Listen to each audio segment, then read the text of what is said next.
Hi, it's Nikki from Happy Hormones for Life, and today I am talking about fat or healthy fats and why they are so good for your hormones and pretty much everything else as well. So, for years, we've been told that fat makes you fat, even healthy fats. Don't eat too much fat.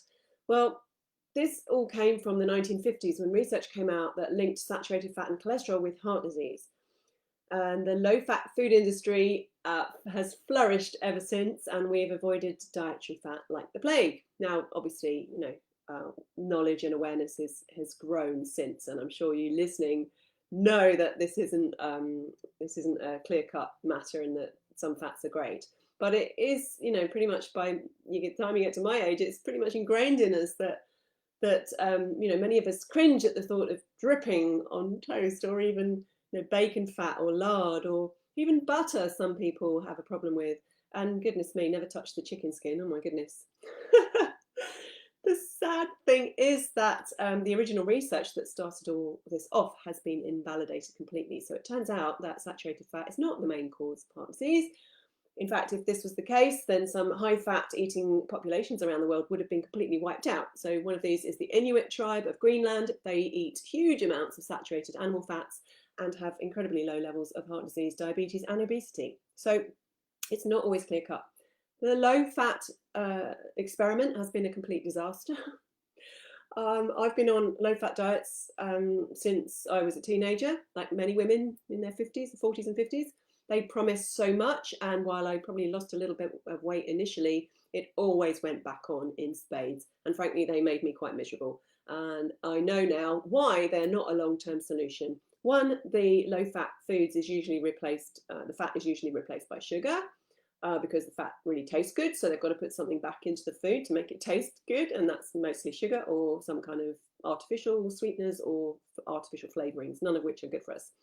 Secondly, the real food contains vital nutrients, including fat-soluble vitamins A, D, E, and K. So if you take the fat out of the food, you're going to take those nutrients out too, making them unavailable, putting you at risk of nutrient deficiencies.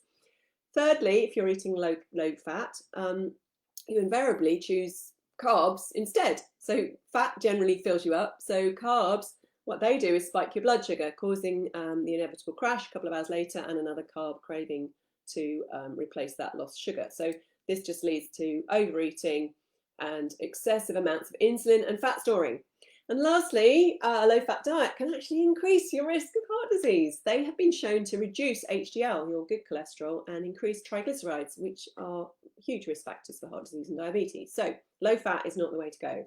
Healthy fats are incredibly important for your hormones.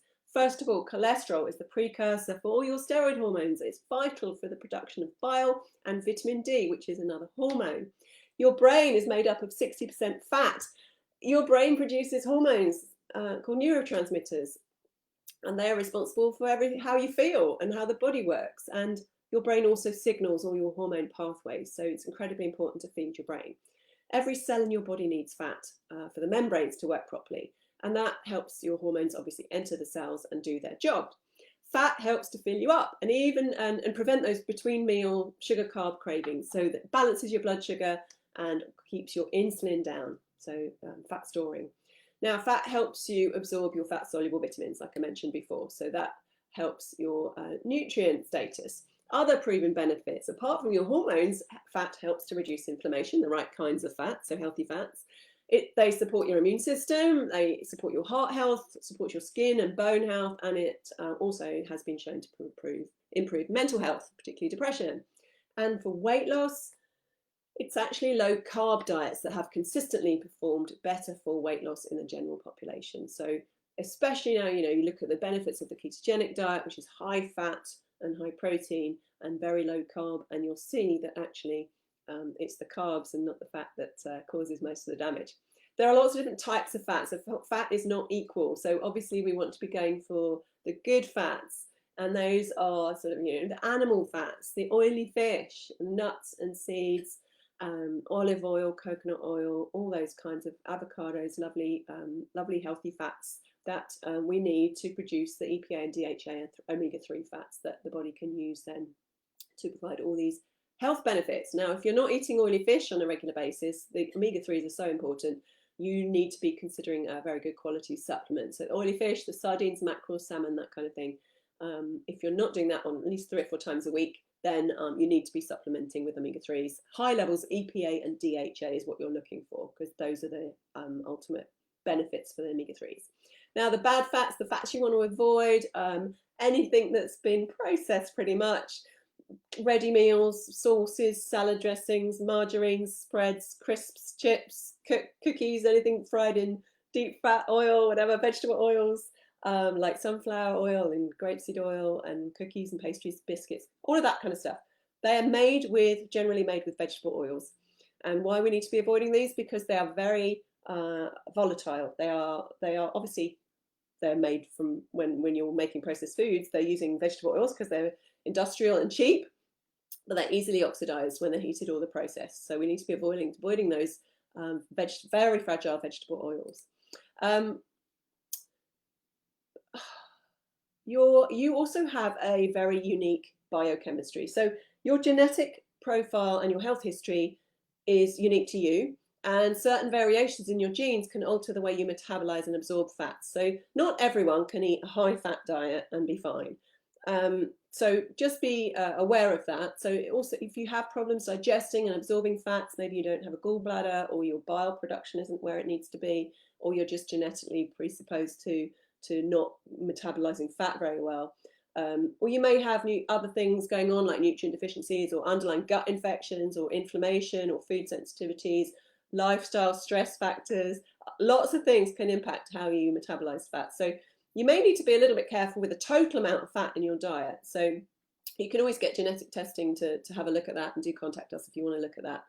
But generally, we need to be eating, a good proportion of 15 to 20% fat in our meals, so that we can absorb those lovely nutrients. It's filling us up, and it's doing all the good stuff. So we should be eating. So in summary, let's start eating more grass-fed meat, free-range poultry, oily fish, organic full-fat dairy, eggs, nuts, seeds, avocados, olives, cold-pressed seeds and nut oils. All those vegetable oils and seed oils are fine when they're not heated, by the way, so just sprinkle them over your salads and stuff. We need to be cooking with olive oil, lard, butter, coconut oil, or goose or duck fat. Those are the healthy oils to cook with. Don't cook with vegetable oils or plant oils. They will go oxidized and rancid, apart from avocado oil, which has a very high smoke point, I believe.